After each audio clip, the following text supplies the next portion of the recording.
Art Williams has spoken to many business groups throughout the years. The following speech was delivered to the 1987 National Religious Broadcaster Convention and has become a classic example of Art's philosophy on winning in business. It is simply entitled, Do It. Dr. Jerry Falwell, Chancellor of Liberty University, introduces Art Williams. 15 years ago, he was a high school football coach. His wife, Angela, was teaching English in high school. He got an idea, just an idea. And 10 years ago, he turned that idea into a company, a concept, a practical concept. 10 years have passed. 150,000 people work for him now. Last year, he sold $77 billion worth of insurance. This year, $100 billion. That is more than Prudential and New York Life, number 1 and 2, combined in 10 years. He's from Monroe, Georgia. He has the dialect to prove it. He, this year, will sell $100 billion worth of insurance and revenues $2.5 billion. And he's just now beginning to dream, to plan, to go. Art and Angela Williams have 2 precious children, Art the third and April, their daughter. He is chairman of the inner council, the inner circle of our ministries, and a personal and a dear friend. He is a born-again Christian, as each of his family members. But he's an entrepreneur, and Dr. Armstrong has asked him to come tonight and talk to you about what he knows most and best about. And having been in one of his sales meetings last Thursday in Palm Springs, you know, I usually go out preaching, and I try to wake up religious morgues, and most of the places, a lot of the places I go don't need a revival, they need a resurrection. But he asked me to speak to his group of national sales directors, and I had to work hard at getting up where they were and not appearing as a backslidden preacher. This man, I repeat, is the leading entrepreneur in America and a friend of NRB, and I introduce you to you, Mr. Art Williams.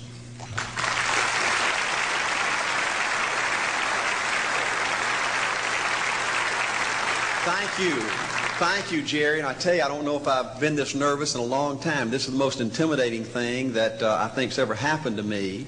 An old dumb South Georgia football coach speaking to a bunch of TV personalities like many of you, many great evangelists in the audience, and who put me between Falwell and Swaggart on the same night just totally blows me away. But I'll try to give it my best shot. I was asked to talk to you about how to win in business. I think it's a good subject for you to think about, because I believe business in America is in a crisis situation today. All you have to do is read the paper and every month see our trade deficit, and it's just a very depressing situation. And to speak to you about how to win in business, there's a lot of obvious things I could talk about. You first have to find a need. You've got to fill a need for a consumer out there. You've got to have a market. You've got to have somebody to sell your product or your service to. You've got to, if you really want to get big and win big, you've got to have a uniqueness. There's got to be something a little bit different from you than all of the competition out there. But by far the most important thing you've got to have to win in business in these United States today is a very unique kind of mental toughness. I believe the difference in winning and losing in the free enterprise system is so small, it's almost too scary to talk about. You can do 99% of the things right in business, and yet if you don't possess what I call that winning edge, that mental toughness, folks, it's impossible to win. I believe the thinking in corporate America has been screwed up over these last 20 to 25 years, and I believe this screwed up kind of thinking started in our big liberal universities today. I believe a college degree in business from most universities today is not worth the paper it's written on. I just had a son graduate from the University of Georgia a few months ago. The reason I think that is because most of these professors in most of these universities today hadn't got enough common sense to get in out of the rain. They don't have any idea of what it takes to win out there in the real world. They deal in a bunch of theory. These people have tried to fill up corporate America with this kind of thinking. These are the special people. If you're born rich, if you're born on the right side of the track, they rule you, the privileged class in America. If you're born poor from an average, ordinary background like I came from, they say you're supposed to give up all your big dreams and all your big ambitions and all your big hope. If you have a high IQ, they rule you brilliant. If you have an average IQ like me, they say you ought to drive a truck or be a janitor. Well, bull. That ain't the way. That ain't the way it is, and that ain't the way it ever was. They ain't nobody ever designed a test, nor will they design a test that can measure the heart of a man or a woman. The things that are unique to winning in business in America today are not outside artificial things like IQs, college board scores, college degrees, and stuff like that. The key to winning in these United States is what's inside a person. It's your integrity. It's your people abilities. It's your character. I believe in developing this winning edge. I've got 10 or 12 points that I won't be able to go over with you tonight, but let me just give you a flavor of what I think you've got to do to succeed in these United States. Number one, you've got to get excited. Folks, I don't believe anybody will ever tell you anything more important than this in winning in these United States. 90+% of winning in anything you try to do in America today, you've got to be excited. People in America won't follow or believe in a negative, dull, disillusioned, frustrated, dadgum crybaby. People want people that are positive and excited and enthusiastic and tough. The greatest definition I ever heard, I thought about this 10 million times when I wanted to quit along the way of a winner. This guy said almost everybody in America can stay excited for 2 or 3 months. A few people can stay excited for 2 or 3 years. But a winner will stay excited for 30 years or ever how long it takes to win.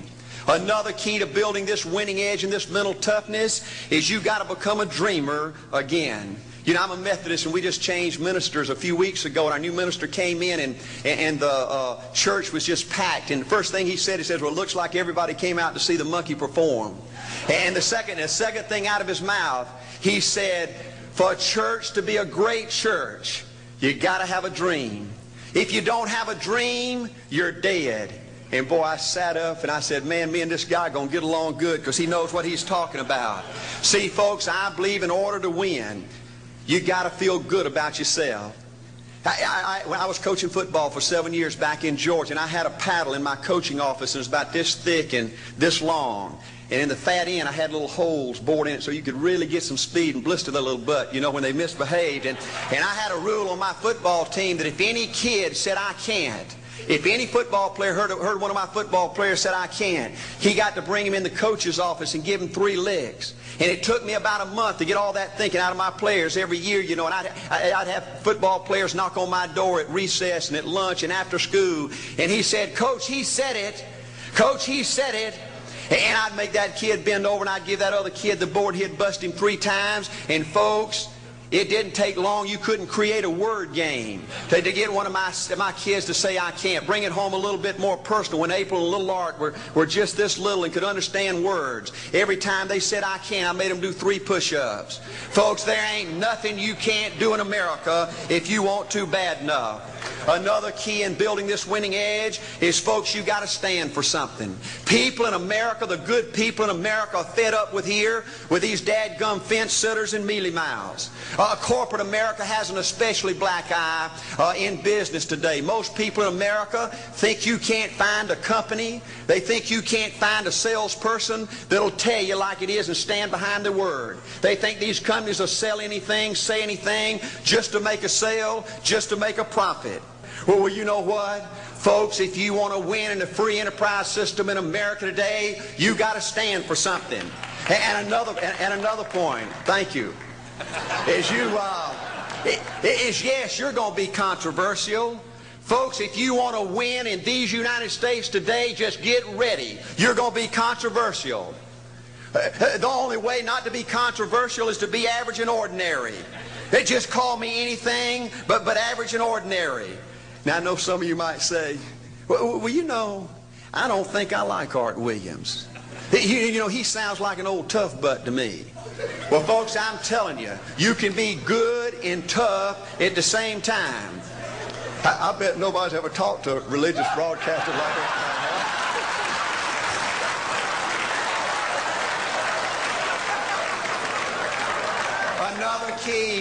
Another key to developing this winning attitude that'll give you a chance to do something great in American business is, folks, you've got to make a total commitment to what you're about.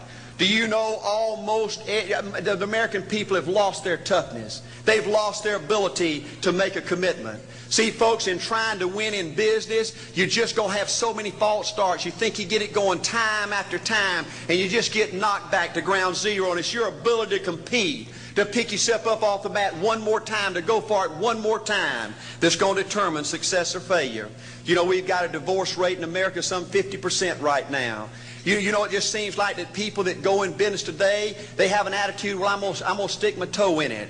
If I start making all this money, get all these promotions, then I'll see this thing through. Well, folks, that's not the way it works. The first step to winning in business in America today is you've got to make a total commitment. Total commitment gives you that little extra ounce of courage you need to fight back through the tough times. Winning in business demands the same kind of commitment that winning in marriage demands. You know, I fell in love with my wife in the 2nd grade. Only girlfriend I ever had. We ran off and got married our freshman year, had both of our children before we left college. We're true business partners in marriage. We go everywhere together.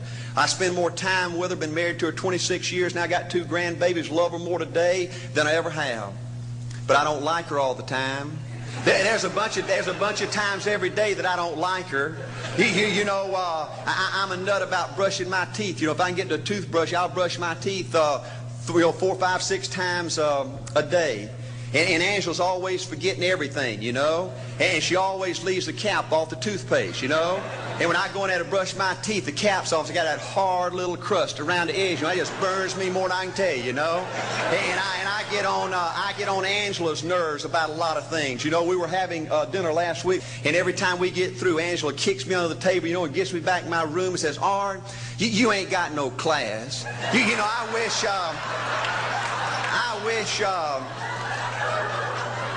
wish, Art, you could learn to eat with your mouth closed, you know. But see, folks, if you want to win in business, everything's not going to work out like you want it to, but you got to be committed. I want to have great kids. I want to have a wonderful relationship. I want to have tremendous grandbabies. Another key in building this winning edge in business is you've got to learn to treat people good. Another thing that these universities pollute America corporations with is this attitude, you better not get to know your employees. You better not become friends or get to know the spouse or the children of the employees, because you might have to fire them, you might have to reassign them. And if you're close friends, you can't manage people in a tough-minded way. Bull. Folks, the only way to manage people and get the most out of people is treat them good. Learn to love them and care about them. Yes, it hurts from time to time, but it's the only way. You know, everybody you work with in business, you've got to look at them and pretend there's a flashing sign on their chest. And everybody's asking you, make me feel special. Make me feel important. Say something good to me. I want to be somebody. Another key of winning in business in America today is, folks, you've got to establish the right kind of priorities. First company I went with 15 years ago was ITT. When I was out there struggling, dying every day, wanting to quit and go back in coaching 1,000 times, my first heroes in this business were vice presidents at ITT making $40,000 or $50,000 a year. And I said, man, if I could ever get to be that kind of person, it'd be a dream come true. I couldn't want any more out of life. A few years later, I earned the right to get promotions to that level and found so many of my heroes in business, their personal lives were a disaster. They were alcoholics and divorced 3 and 4 and 5 times. I just read an article by the author of In Search of Excellence, and I saw where he says, I can't find evidence of any successful business person in America that's not tunnel vision, that just doesn't give everything to business. Folks, I said back then, 15 years ago, that if that's the price you've got to pay to win in business, it's not worth it. 15 years later, a multimillionaire. Folks, I can stand and preach to you that you can't separate your personal life from your business life. God's got to come first. Your family's got to come second, and business has got to come third. And I believe if you have a lousy spiritual life and a lousy personal life, long range, it's going to be devastating to your business. Another thing in building this winning attitude.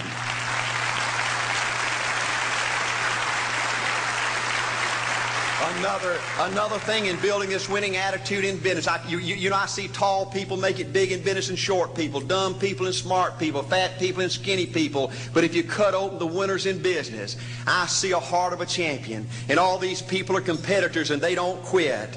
I believe desire and will to win is everything. I don't know why I'm like I am, but my butt's always burning. There's always something say, Art, dadgummit, you're supposed to go for it. Art, dadgummit, you're supposed to be somebody. You're supposed to make a difference with your life. What does the $500,000 a year person do? The $50,000 a year person doesn't do.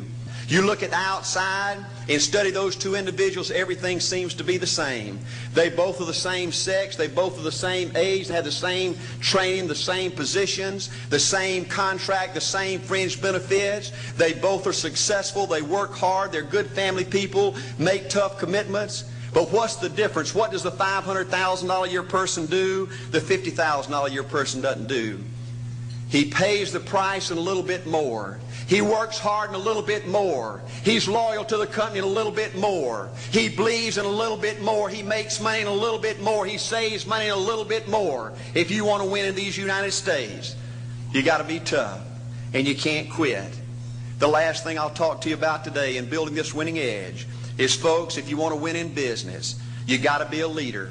Leadership is everything. You show me anything in these United States that win, I'll show you a leader at work. You show me a successful church, Boy Scout troop, club, football team, business, I'll show you something run by a leader.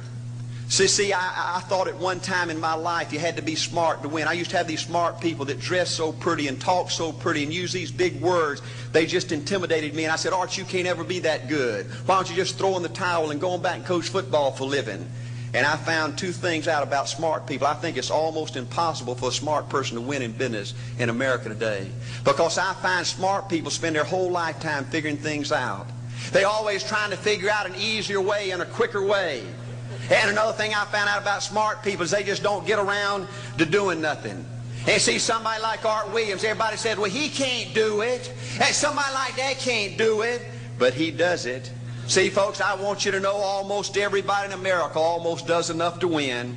They almost get there. They almost are over the hump. They almost have it going. They almost, in everything they do, almost is a way of life to almost everybody in America. But the winners do it.